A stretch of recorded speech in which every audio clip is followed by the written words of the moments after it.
کہانی شروع ہوتی ہے آرکٹک کی برفانی وادیوں سے، جہاں ہمیں اوورگارڈ نام کا ایک شخص نظر آتا ہے۔ وہ کافی عرصے سے اس سنسان علاقے میں اکیلا پھنسا ہوا ہے۔ اس کا جہاز یہاں کریش ہو گیا تھا، جس میں اس کے تمام ساتھی جان سے ہاتھ دھو بیٹھے، جبکہ قسمت سے صرف وہی زندہ بچ سکا۔ اب اس کی پوری زندگی صرف ایک ہی مقصد کے گرد گھوم رہی ہوتی ہے، کسی نہ کسی طرح زندہ رہنا۔ ہر صبح وہ ایک اونچی چٹان پر جا کر اپنے ایمرجنسی ٹرانسمیٹر کا پیڈل گھماتا ہے تاکہ شاید کوئی ہیلی کاپٹر اس کا سگنل پکڑ لے، مگر ہر بار کی طرح آج بھی اسے صرف مایوسی ملتی ہے۔ ایسا لگتا ہے جیسے دنیا کو اس کے زندہ ہونے کا کوئی علم ہی نہیں۔ کھانے کے لیے اس نے برف میں کئی جگہ سوراخ بنا رکھے ہوتے ہیں جہاں وہ مچھلیاں پکڑتا ہے۔ یہی مچھلیاں اس کی زندگی کا واحد سہارا ہے۔ پورا دن گزارنے کے بعد وہ واپس اپنے ٹوٹے ہوئے جہاز میں آتا ہے جو اس کا عارضی گھر بن چکا ہے۔ لیکن ایک دن جب وہ اپنے جمع کی ہوئی مچھلیاں دیکھنے جاتا ہے تو وہ وہاں موجود نہیں ہوتی۔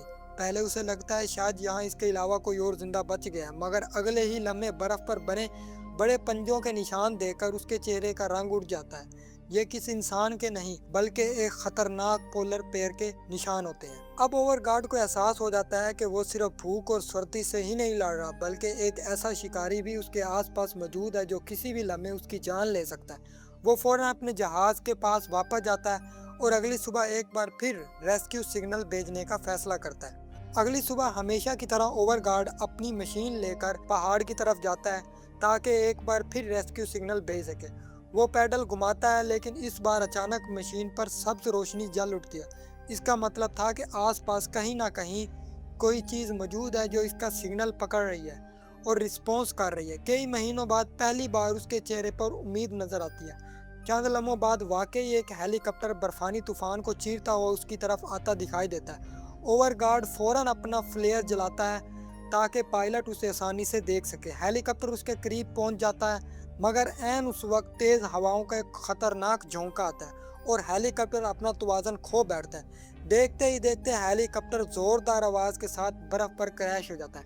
اوور گارڈ فوراً وہاں دوڑتا ہے۔ اندر موجود پائلٹ موقع پر ہی دم توڑ چکا ہے، لیکن اس کے ساتھ ایک زخمی خاتون ابھی تک زندہ ہے۔ اس کی حالت انتہائی نازک ہوتی ہے اور اگر فوراً مدد نہ ملی تو وہ بھی زیادہ دیر زندہ نہیں رہ سکے گی۔ اوور گارڈ بڑی مشکل سے ہیلی کاپٹر کا دروازہ توڑتا ہے اور زخمی خاتون کو باہر نکالتا ہے، پھر برف پر گھسیٹتے ہوئے اسے اپنے تباہ شدہ جہاز تک لے آتا ہے۔ وہاں موجود معمولی سا طبی سامان استعمال کرتے ہوئے وہ اس کے پیٹ کے گہرے زخم پر ٹانکے لگاتا ہے۔ درد کی شدت سے خاتون بے ہوش ہو جاتی ہے۔ جب اوور گارڈ دوبارہ ہیلی کاپٹر کی تلاشی لیتا ہے تو اسے کچھ قیمتی چیزیں ملتی ہیں، کھانے کا سامان، ایک گیس والا چولہا، علاقے کا نقشہ اور ایک تصویر دیکھ کر اوور گارڈ سمجھ جاتا ہے کہ یہ دونوں میاں بیوی تھے۔